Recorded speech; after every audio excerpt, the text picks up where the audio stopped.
Hello, my name is Tom Jessman, and today I'm going to be making a tutorial on how to make striking black and white photos using Photoshop. So as you can see, we've got a photo here of a snail which was taken on my phone, and we're going to make this black and white. So the first thing we want to do is we want to duplicate the layer. You can do that by pressing Ctrl and J. As you can see, that makes a new layer here.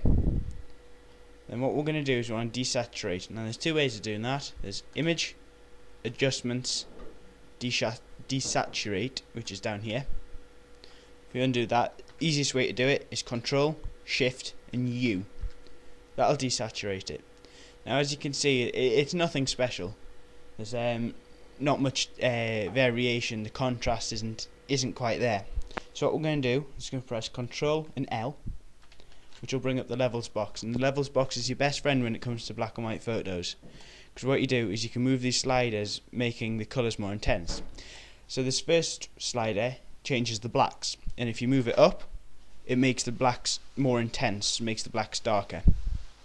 Same with the grey in the middle. Move that up, makes the greys darker. Move it down, makes the greys lighter. And it's exactly the same with the white at the end.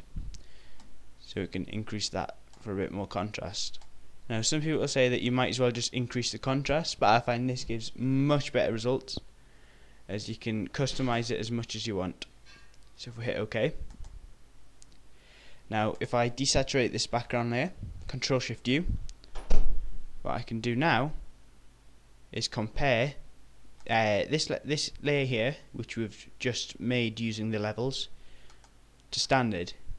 So that's just completely desaturated with no adjustments to the contrast.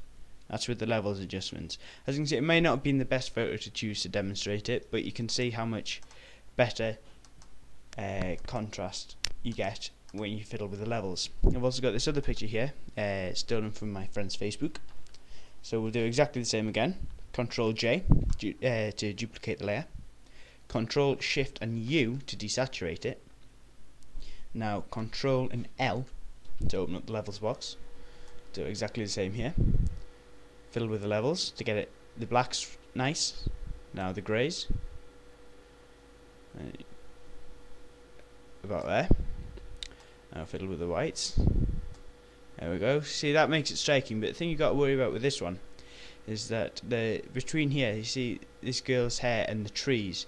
If you knock the blacks up too much, you lose that definition there. Knock it too down, it just looks too washed out. So I think about 45 would work just perfectly. So if we click OK, I'm going to do exactly the same again, desaturate the background layer. And now I can compare this one to the original. As you can see, this one is a much better example of how black and white photos can become so striking when you fiddle around with the levels. See, that's the original, just completely desaturated, and then that's the one with the levels adjusted. Thank you for watching. I've been Tom from JSP-Tutorials.